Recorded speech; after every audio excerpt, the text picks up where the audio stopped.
Israel versus Iran, কে আসল শক্তিধর?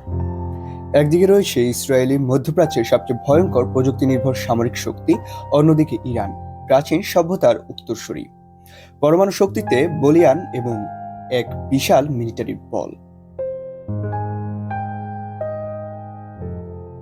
দুই দেশই যুদ্ধের প্রহর গুনছে, কিন্তু প্রশ্ন একটাই: কে বেশি শক্তিশালী?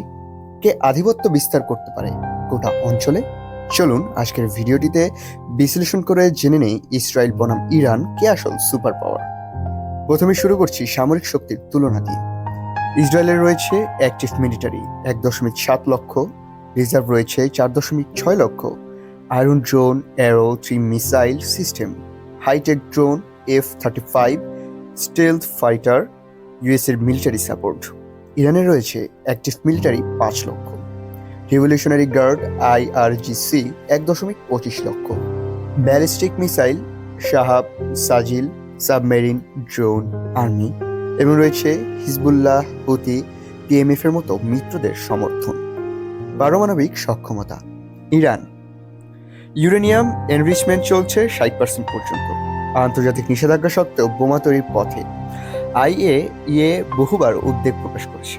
এদিকে ইসরায়েলে রয়েছে আনুষ্ঠানিকভাবে পারমাণবিক অস্ত্র থাকার কথা স্বীকার না করলেও ধারণা করা হয় 80 থেকে 90টি নিউক্লিয়ার ওয়ারহেড রয়েছে।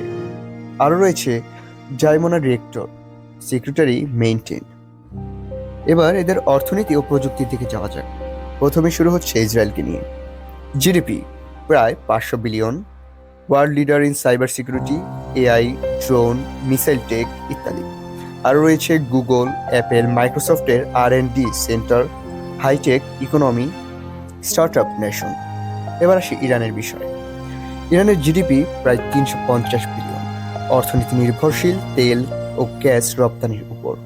ইউরোপ ও এশিয়ার শক্তিশালী জ্বালানি প্রভাব দীর্ঘদিন ধরে মার্কিন নিষেধাজ্ঞায় ক্ষতিগ্রস্ত। আন্তর্জাতিক মিত্রতা ও অবস্থান। ইসরায়েলের সাথে রয়েছে আমেরিকা, ব্রিটেন, জার্মানি, ফ্রান্স, সবাই ঘনিষ্ঠ মিত্র। আব্রাহাম অ্যাকর্ডের মাধ্যমে আরব দেশগুলোর সাথেও সম্পর্ক উন্নয়ন। জাতিসংঘের শক্ত অবস্থান। ইরানের সাথে বন্ধুত্ব চিত্তে রয়েছে রাশিয়া, চীন, সিরিয়া, হিজবুল্লাহ, কৌশলগত জোট, মধ্যপ্রাচ্যের শিয়া বলয়ের নেতা, মার্কিন ও পশ্চিম নীতির ঘোর বিরোধী। এবার আসা যাক যুদ্ধের প্রস্তুতি ও ইতিহাস নিয়ে। ইসরায়েল 1948 সাল থেকে এখন পর্যন্ত অনেক যুদ্ধ জিতেছে। 2006-এ লেবাননের হিজবুল্লাহ নিয়মিত গাজা ও সিরিয়ার বিমান হামলা, সামরিক প্রযুক্তির দিক দিয়ে অপ্রতিরোধ্য। ইরানে রয়েছে 1980 সাল থেকে 88 সালে ইরান যুদ্ধের অভিজ্ঞতা, পরোক্ষ যুদ্ধে বেশি দক্ষ। ইসরায়েলের সঙ্গে সরাসরি যুদ্ধ হয়নি, তবে উত্তেজনা সর্বোচ্চ। সম্প্রতি গাজা ও লেবানন ইরান সমর্থিত গ্রুপের সরাসরি জড়িত থাকার প্রমাণ।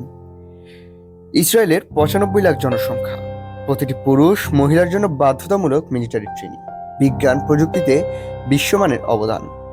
ইরানের জনসংখ্যা 8.7 কোটি। জনগণের মাঝে ইসলামী বিপ্লবের চেতনা, তবে সরকারি বিরোধী প্রতিবাদও আছে। তরুণ প্রজন্ম অনেকটা পশ্চিমা ঘরানার চিন্তায় ঝুঁকে পড়ছে। তো আপনার চোখে কে বেশি শক্তিধর? যুদ্ধ হলে কে জিতবে? কমেন্টে জানাতে ভুলবেন না। আর ভিডিওটি যদি ভালো লেগে থাকে লাইক, সাবস্ক্রাইব আর শেয়ার করে ফেলুন।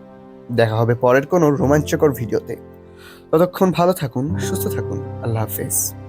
একদিকে আয়রন ডোম, যা মুহূর্তের মধ্যে আকাশ থেকে আসা শত শত রকেট ধ্বংস করে ফেলে, আর অন্যদিকে ব্যালিস্টিক বোম, যা একবার ছুটলে থামতে পারে না কোনো প্রতিরক্ষা ব্যবস্থা। একদিকে আছে F-35 স্টেলথ ফাইটার, পৃথিবীর সবচেয়ে আধুনিক যুদ্ধ বিমান, অন্যদিকে শাহাব আর সাজিল মিসাইল, যা কয়েক মিনিটেই 1000 কিলোমিটার দূরের টার্গেট উড়িয়ে দিতে পারে। এই দুই দেশের মধ্যে লুকিয়ে আছে ভয়ঙ্কর ইতিহাস, পারমাণবিক সম্ভাবনা আর এক অঘোষিত যুদ্ধের আগুন। মধ্যপ্রাচ্য এখন এক বিস্ফোরণের মুখে, কিন্তু প্রশ্ন একটাই: কে আসলে বেশি ভয়ঙ্কর? কে ধরে রেখেছে আসল শক্তির চাবিকাঠি, ইসরায়েল না ইরান?